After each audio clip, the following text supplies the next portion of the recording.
Maintenant, je vous propose de nous intéresser aux préceptes du Talmud à l'égard des goïms. Ces prescriptions, par leur tradition, leurs commentateurs compilés dans le Talmud.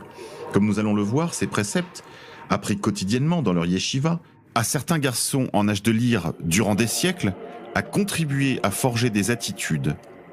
Parmi ces attitudes, on comprend de l'impolitesse et du mépris, de la tromperie, du mensonge, de la malveillance, des abus, du vol, du viol et du meurtre, jusqu'au sacrifice rituel.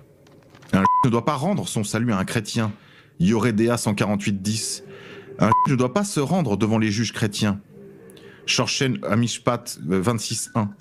Un ne peut pas manger la nourriture d'un chrétien, Yoredea 112.1 et Abodazara 35b.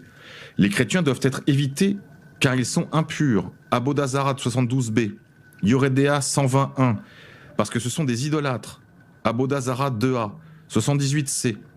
Il est permis en revanche de les fréquenter s'ils sont incroyants ou athées, tel que précisé dans Yoredea 148.5 et dans Ikot Akun, chapitre 9, paragraphe 2. Il est permis d'envoyer un cadeau à un Akun lors des fêtes, par exemple, si l'on sait qu'il ne croit pas dans les idoles et qu'il ne les adore pas. Les ont interdiction de confier leurs enfants à des nounous chrétiennes, Yoredea 81.7, ni à des professeurs chrétiens, Yoredea 153.1. Un enfant ne doit pas être confié à un Akun pour apprendre les manières, la littérature ou les arts, car il les conduirait à l'hérésie.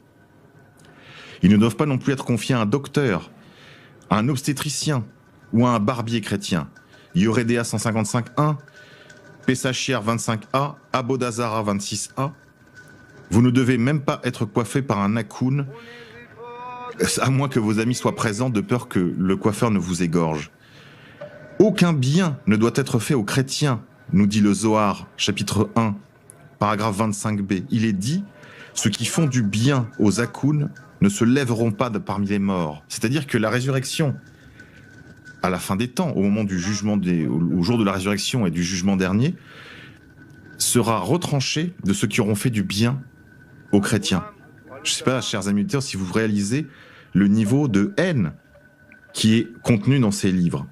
Il est permis de faire de temps en temps cependant du bien aux chrétiens, mais uniquement pour le bien de la paix et pour dissimuler la haine que nous leur vouons, nous précise Maïmonide dans Ikokakum, chapitre 10, verset 6, ou encore dans Yoredea 148-12.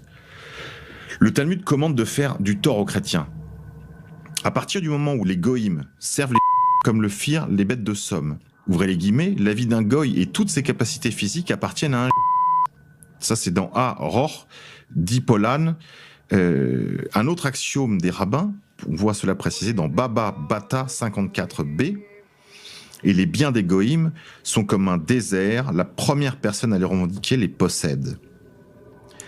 Un ne doit pas dire à un chrétien qu'il a trop payé, par exemple. Ça, c'est dans Shoshéu et Mishpat 183.7. Un bien perdu par un chrétien ne doit pas lui être rendu. Shoshen à Mishpat 266.1. Les chrétiens doivent être abusés. Baba Koma 113b. Il est permis d'abuser un goy.